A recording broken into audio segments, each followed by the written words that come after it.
New Vegas, the fan favorite, the golden child, the creme de la creme. New Vegas is hands down my favorite experience so far in the Fallout series. If I had to rank the two I've played so far, New Vegas would be like the top of the food chain and Fallout 4 would be like a couple notches down. The variety of things you could do in this game has just really kept me coming back. And I'm sure you could do some of these in Fallout 4, but you can do things like gamble, have sex, and beat up everybody and anybody you want, except for children. Unless you want a mod that allows you to. Then I would think something's just wrong with you. Anyways, just like my last video, I had never completed a New Vegas playthrough, and what better way to do a full playthrough than adding some spice to it?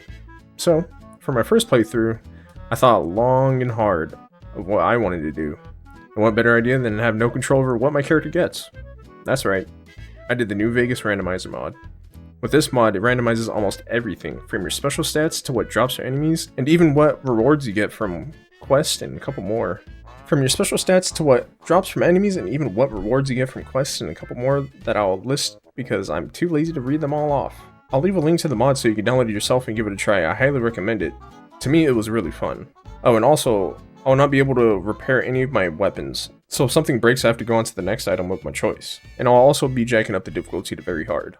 With that being said, what better way to start off a randomizer playthrough than spinning a wheel that will choose who I will be siding with for the Battle of Hoover Dam. And the wheel decided that I would be signing my life away to help Mr. House win the battle. With this in mind, I only had one concern in my mind. Having that special night with Benny is what my eyes were set on as a side goal in this playthrough. And also, influencing me to play as a female character. After making a character, I got a little too eager to see what my special stats were, and opened and closed them at a record speed. Top 10 in the world, I would say. I spam my way through the therapy session part since it doesn't really matter at the end of the day because I can just choose my perks and traits myself. And to stay within the theme of the playthrough, I wanted to randomize my skill choices also. So, I stuck all the starting skills into a wheel of names. Spoiler alert, I didn't make use of the energy weapon skill or my lockpicking. I went ahead and did the same with the traits. My first trait I get from the wheel is Built to Destroy. This trait, it makes it so that all my weapons have plus 3% chance to critically hit, but in return the condition of my equipment goes down faster, by 15%. My next perk I get is Fast Shot. This allows all my guns and energy weapons to fire 20% faster, but the shots are 20% less accurate. This doesn't seem like a bad start for an energy weapon playthrough, but you'll see Fast Shot in action later on and know why I completely just dunked the energy weapon build into the trash can. After finishing my character's stats and traits, I raided the Doc's house and activated hardcore mode. Much like my last video of me playing survival mode in Fallout 4, I'll need to worry about food and water consumption. Instead of a vault suit, I got this nice presidential suit. So for the first order of business, I wanted to check my special stats, which had a decent spread. But I'm not going to sit here and talk out of my ass like I know much about Fallout builds. In general, I feel like this was okay and could have been a whole lot worse. I went ahead and made my way to the saloon to talk with Sunny Smiles. I ran into Easy Pete wearing some crazy looking armor, made my way inside and started the tutorial with Sunny Smiles. And also, Cheyenne is an iBot, which I thought was pretty cool, and was a little bit of a step up from a dog. Now, you know, I said earlier that quest rewards are completely random. Well, quest items are completely different. The weapon of choice that Sunny gave me was a sonic emitter. After breaking all the bottles, I decided that I would help Sunny with the geckos that were missing with the water supply. Only that they weren't geckos, they were wolves.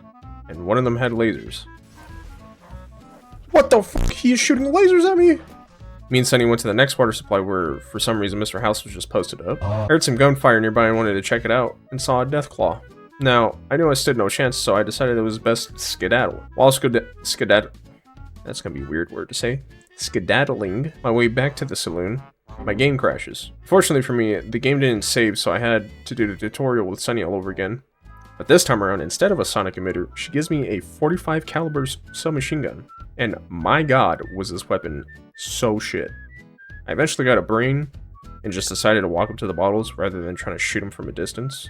After that, I decided to skip out on the rest of the tutorial and went inside where Trudy was having a discussion with Jacob about where Ringo was hiding. I then talked to Trudy and she told me where Ringo was, and I offered to help him out. I met up with Ringo and offered to take out the powder gangers with the help of some of the townsfolk. I decided that I was going to use the ledge pipe that I found in the gas station to fight off the powder gangers. With the help of Sunny and I, we fought off the powder gangers, and by we, I mean that I just watched the town fight the powder gangers as I just hid behind a rock, watching from a safe distance. Unfortunately, Sunny and Ringo die in the battle, but I looted this pretty cool straight razor. I talked with Trudy about where the men that shot me went off to, and she gave me some information about where they may have headed. So I set off to a nearby town called Primm. I hit level 2, and for putting points into certain skills, I just put them into whatever without the wheel of names, since I don't think it's super important, because it's not like the start where it puts the set amount of points in for me. As far as traits go, I'll put them into the wheel of names, and the first one I got was Suchez la femme. Suchez chickens. I mean, I don't know how to speak French. This trait makes it so as long as I'm in combat, I do 10% more damage to women, and also have unique dialogue options with them. On my way to Primm, I found this demolished building and looted this NCR outfit, which these powder gangers weren't too fond of me wearing. It took me a couple deaths to cut my losses and just find an alternate route around these powder gangers. Finally making it to Primm, I ran into these two enemies waiting outside of the casino. One of them had this plasma grenade launcher, but I mean, I easily took him out after embarrassingly missing all my shots with the grenade launcher. Went inside the casino and talked to Johnson Nash. Johnson didn't have much as to the whereabouts of the people who tried to kill me, but I went ahead and did his little mission of trying to find the town sheriff. Went to a nearby building that was holding the deputy. While clearing out, I found this convict that had a couple of items on him that intrigued me. He had this one called the Paladin Toaster, which was this fist weapon, and this helmet that had like a cool little halo. It was called Valence Ready Accentuator. The Accentuator is able to regen my health passively, but it's horribly slow. But I wore it anyways because I thought it looked cool. I freed the deputy and went back with him.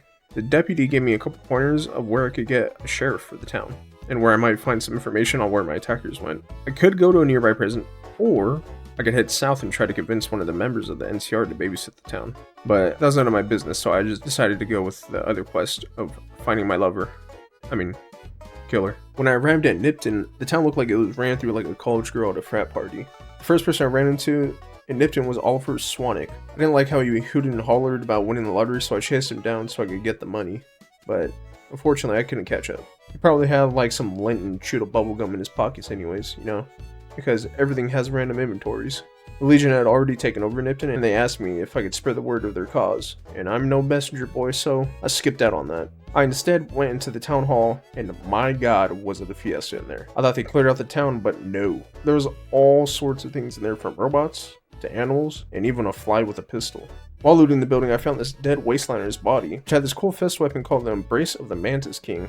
I'm not sure what the GRA means, but I'm pretty sure it means it's great. At this point, since my only strong weapon was the Paladin Toaster and now this claw, I made up my mind and I wanted to do a fist weapon build. I did some more looting around in the town hall and eventually continued back on track with what I was originally doing. But before that, I stopped by Doc's house to have him patch up my boo-boos, since I didn't have any doctor's bags to patch myself up. I made my last and final stop inside of this house, where I was trying to loot for some supplies, and after landmine, and almost getting my head taken off by the shotgun trap, this dog that was trapped in a cage just for some reason got out and killed me. I just basically said screw that house, and after an hour of sidetracking, I followed the main road to the quest that I originally wanted to do. While looting this truck on the side of the road, this Deathclaw with max sneak decided to jump scare me. Oh! Some thugs tried to stop me in my tracks, and much like Saitama, I just one-punched all of them. Further in my travels, I ran into yet another Deathclaw, but it wasn't any sort of Deathclaw.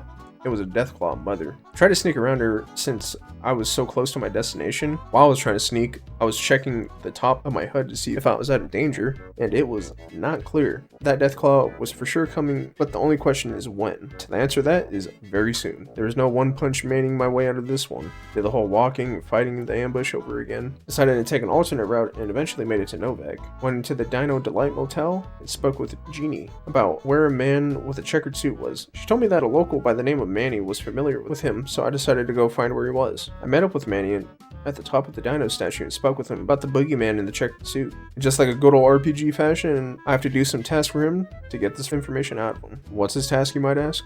Well, it was go to said location, clear out said enemies, and then I get what I originally asked for. While clearing them out, I leveled up to level 4. I put points into my unarmed and didn't know where else to put them, so I just put the rest into survival. As for every 2 levels comes with a new trait roll. With this roll, I got intense training. This allowed me to put another point into my special stats, and I chose to put it in strength.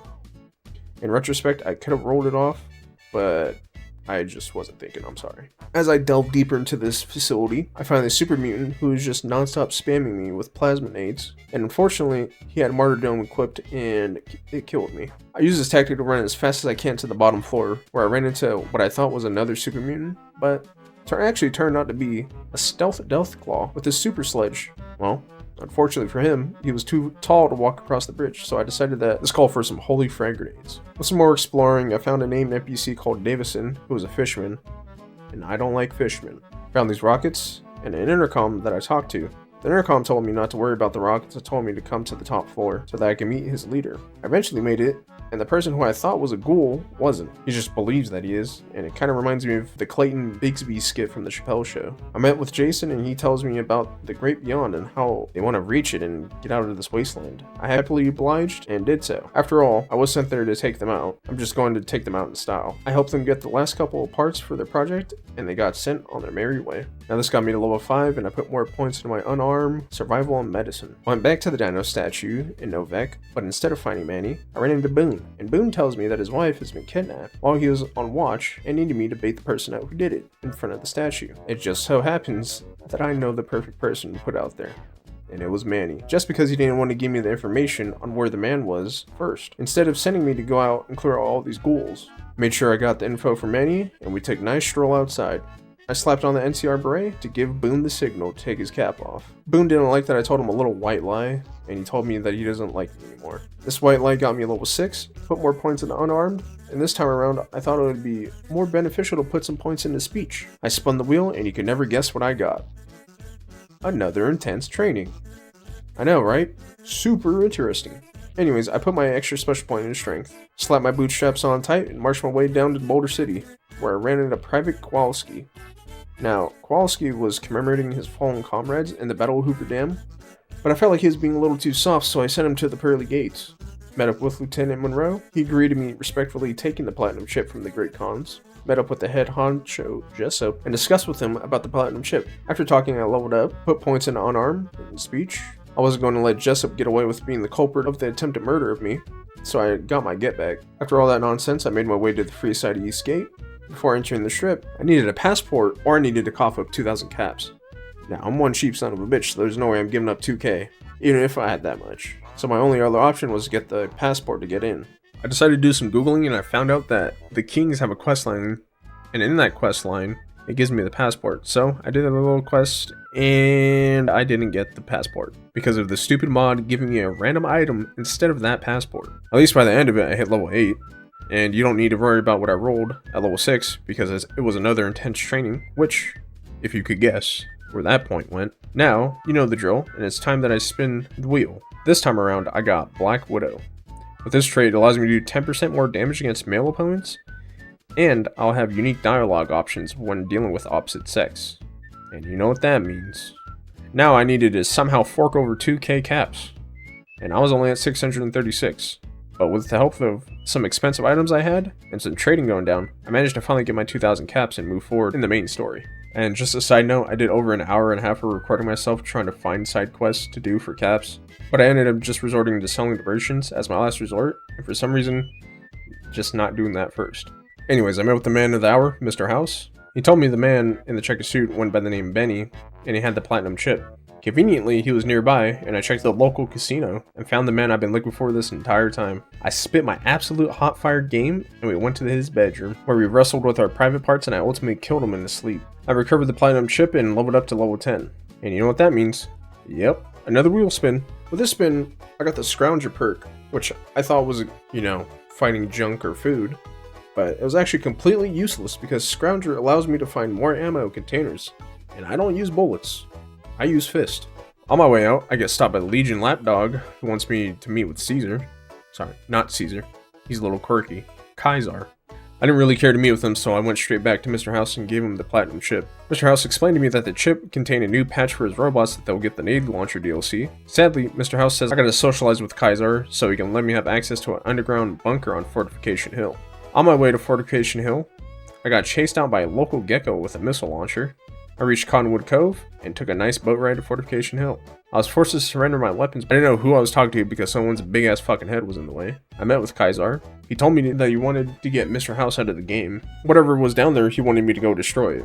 I just smiled and waved my way down to the bunker. I wasn't a fan of Mr. House's new look, but nonetheless, I carried out the plan of patching his robots.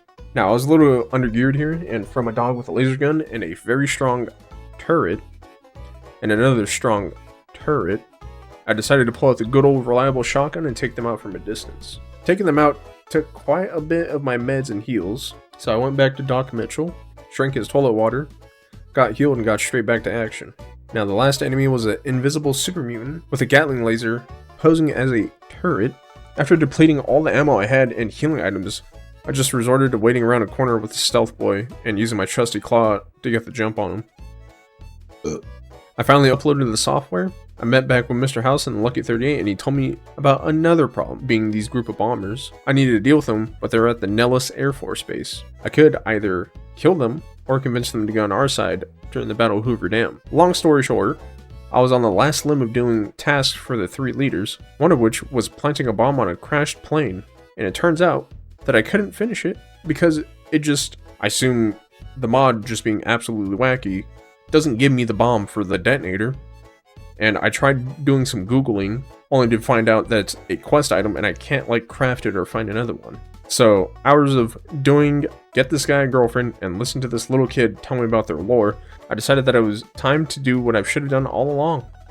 I just beat them all to a bloody pulp. Believe me, I tried to get around finding another charge, but sadly there was no save I can go back to try and avoid this. The last save I had was when I had initially start that bet with that guy of getting across no man's land.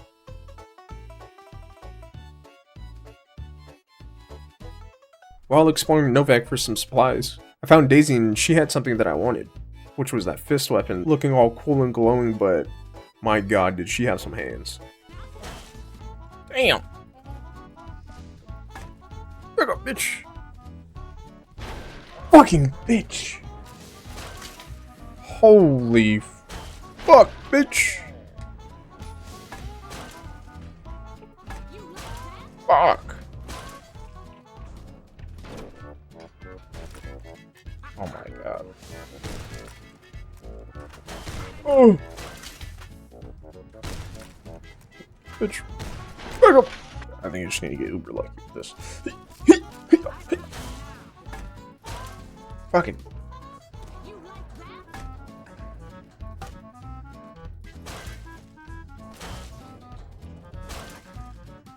On. Oh, we got her on the ropes now. Fuck off. Fucking old hag.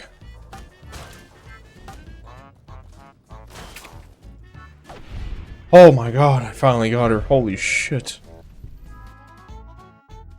Oh yeah, I forgot to mention that I hit level 12, and I did the cool wheel spinning and got Piercing Strike.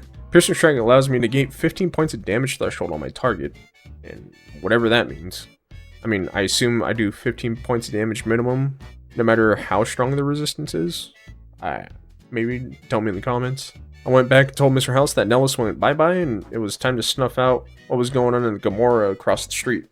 Nothing special happened here besides finding this cool fist weapon and a dresser that I beat up Clandon up, and with making Ticino talk about what's going on, eventually breaking up whatever his bosses had planned. Oh, and also, you wouldn't believe it, but I accidentally had sex with one of the workers there, which was total chance I was just skipping through dialogue. After all that, I went back to Mr. House, and he sent me off to go deal with a Brotherhood of Steel bunker. When I got into the bunker, I was forced to surrender all of my items, and I met with the Elder. I agreed to do the task so I could earn their trust, and eventually blow up their bunker. Only problem was I had a bomb collar on my neck, and the Elder told me if I strayed off from my task, my head would go pop. And I was also having these flashbacks to Nellis and doing their whole storyline, only to find out that I can't do it. So, I loaded my last save and went straight to action with the entire Brotherhood of Steel. While clearing it out, my game crashes, but that was the least of my worries. I leveled up to level 14, spun the wheel, and got Mysterious Stranger, which allows for a mysterious man to show up randomly when I use VATS. Long story short, I don't make much use of it. When trying to activate the terminal to self-destruct the Brotherhood Steel bunker, I found out that I was too stupid to do it, and I had to resort to collecting all the key cards to get the password. This took me an embarrassing long time, so about 40 minutes. I ended up figuring it out, and we don't need to talk about it. I eventually blew it up after taking about an hour. With the Brotherhood of Steel out of the way, I jump-started the Lucky 38's reactor, and I turned it on after the NCR man told me not to touch it. I went back to the house man and started the Battle of Hoover Dam scenario. The NCR didn't want me to get into the special room, so I beat the Sonic coins out of them, activated the E switch, and made my way across the dam. The second half of the dam was pretty hard since they had Legion snipers, and they just kept banging my head non-stop since I didn't have a helmet on. So I took an alternate route with my stealth boy and made it to the Legion camp. I beat everybody up and ran to the NCR general. I didn't have the skill to convince him to stand down, so I just resorted to the quickest and easiest solution, which was to beat him. After killing the NCR general, me and Mr. House had a discussion about the future of New Vegas, and I beat the game on the randomizer mod.